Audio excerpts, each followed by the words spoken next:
السلام عليكم ورحمة الله وبركاته. كيفكم؟ شو أخباركم؟ إن شاء الله تكونوا بخير. اليوم رح نحكي على طريقة التخلص من الأكسدة. مثل ما شايفين عنا رؤوس البطارية مأكسدة، وهذا الشيء بسبب مشكلة لكتير أمور. حكينا إحنا في فيديوهات سابقة عن مشاكل الأكسدة بالبطارية، فهلأ رح نزيلهم مع بعض بطريقة بسيطة. كل اللي علينا بالبداية نفك البراغي تبع الأقطاب. تمام، نجيب مفتاح على قد العزاء ونزيل هون. أول شغلة بنشتغلها بالشكل الهون زمان، فراح تلاقوا في هون أساوي صعوبة شوي بالفك، أمر طبيعي. مو شرط نحن نفك البرغي كله، بس بحيث إنه هذا السلك يطلع. تمام، مو شرط نحله للأخير، بس نحن بهمنا السلك يطلع بالبداية.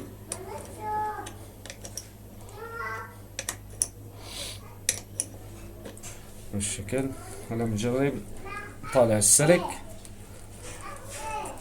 مثل ما ملاحظين طلع معنا السلك. نفس المبدأ بنجي على القطب الثاني، بنزيل العزاء بهالطريقة. راح فكهم وارجع لكم مشان ما نطول عليكم. هلا بعد ما زلنا الأسلاك اللي جاي من المنظم، كل علينا هلا نجيب مفتاح أصغر بحكم العزاءات هون عنا أصغر. نفك العزاء اللي شادين على أقطاب البطارية بهالشكل. كمان بنحلهم شوي، ما في داعي نحل العزاء ونطالعها بشكل كامل بهالشكل. او لا عفوا، هدول العزاءات ضروري نفكهم كلهم مشان يطلع معنا اسلاك الانفرتر، فلازم نفكهم بشكل كامل بحيث يطلعوا من رؤوس البطارية.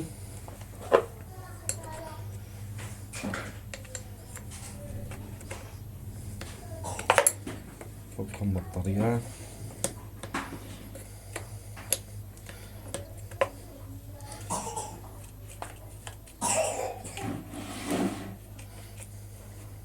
مو ملاحظين طلعت معنا العزاءات. هلا بنشيل السلك تبع الانفرتر بالشكل.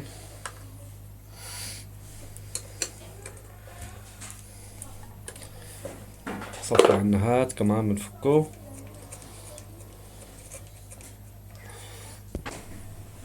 هلا بعد ما فكينا العزاءات الثاني، كل علينا نطلع هذا السلك. مو شايفين هلا فكينا اسلاك الانفرتر.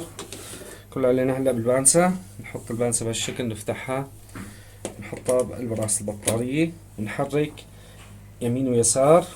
تمام، هالاتجاه يمين ويسار بهالطريقة.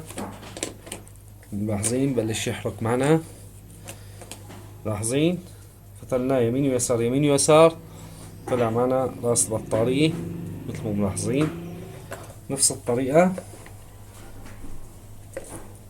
كمان ناخد يمين يمين ويسار، شوي يمين شوي يسار، مثل ما ملاحظين يطلع معنا بكل سهولة. تمام، فهلا بننتقل على المرحلة الثانية.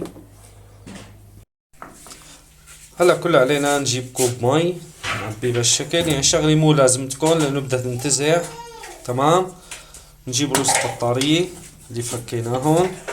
تمام، نسقط هون بالمي بهالشكل، ومنضيف حمض الليمون. تمام، مثل ما ملاحظين تقريبا قدر معلقة أكل نضيف لهم حمض الليمون. شغلة كتير ضرورية نضيف حمض الليمون. هلا بنشغل الغاز ونحطهم على الغاز، نستنى لحتى المي تفور. تمام، نستنى لحتى المي تغلي وبعدين بنرجع بنكفي. وما ننسى نجيب دولة قهوة او ركوة قهوة كمان ونضيف فيها مي حوالي النص لتر مشان رؤوس البطارية اللي فوق بدنا نكت عليهم مي. تمام، اكيد تكون المي مغلية. ونضيف كمان شوية حمض الليمون، قدر نص معلقة، ما في داعي نكتر. تمام، كمان بنستناها لتغلي. هلا عنا هون الكاسة عم تغلي، حاطينها على النار، هاي عنا هون الدول. تمام، بنستناهم لحتى يغلوا. هلا مثل مو شايفين بعد ما فورت عنا، هلا علينا نطفي الغاز. مثل مو شايفين كمان هون عنا فورت المي. كمان نطفي الغاز. تمام، هلا بنجيب اي بانسة بنمسكها مشان نكب المي اللي فيها. هلا مثل ما شايفين بعد ما مسكناها بالبانسة كل علينا ندلقها بالارض، يفضل يكون بحد بلوعة. ملاحظين كمية الوسخ خرجت منها. ملاحظين شايفين الكاسة شو صار فيها. لهيك قلت لكم انه اي شيء مو لازم تستخدموه. ملاحظين كمية الوسخ خرجت. اكسدي كل علينا هلا نجيب مي نضيفه نكت عليهم بهالشكل. بالشكل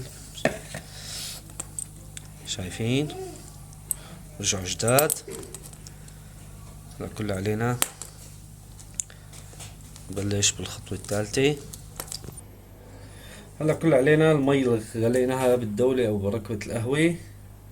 بس اهم شي نتأكد انه تكون البطارية على البلاط، ونعرف المي لوين بدها تروح بعد ما نكت، انه هاي المي بتأثر على الأغراض. نكت بهالشكل مثل ما ملاحظين. الأكسدة كلها عم تروح على المي السخنة بهالشكل.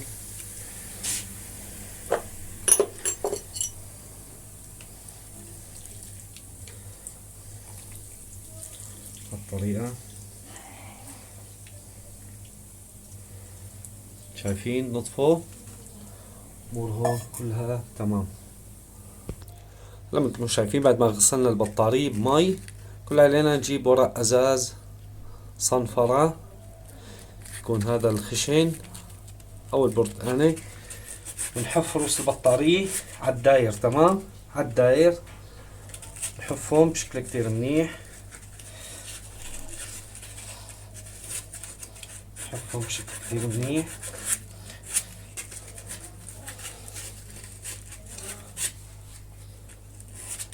هالشكل.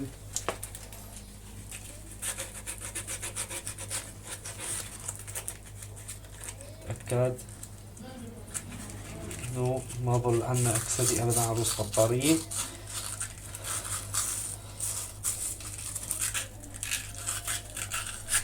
هالشكل.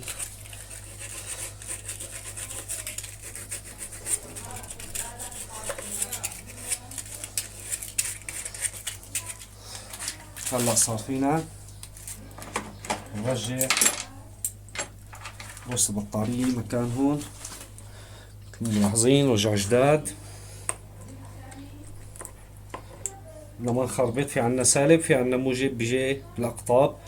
مثل هذا راس البطارية اذا حطيناه هون بنلاحظ انه في فراغ كبير ما نازل حصر، فهذا بيكون موقعه هون. قطب السالب بيجي، الموجب بيجي اتخن من السالب. مش شايفين نزل هون حصر.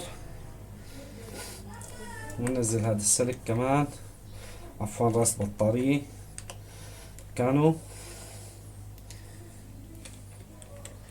تأكد انه نزلوا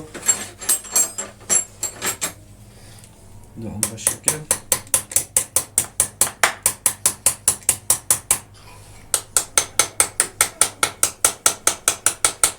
بالشكل. ونخلي نفتح راس البطارية بحيث يكون باتجاه السلك اللي رايح المنظم. تمام، هالشكل. هلا بنحط العزاء. قبل ما نحط العزاء لازم ما ننسى الانفرتر. تمام، بنحف اسلاك الانفرتر كمان مو ملاحظين، نحفهم من هذا الطرف من الطرف الثاني كمان.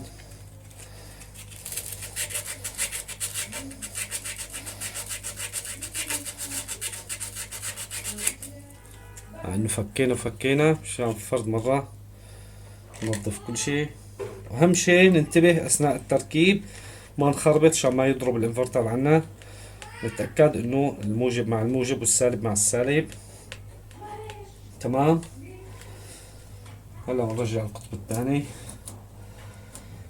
طبعا الانفرتر كمان نحفه بنفس الطريقة.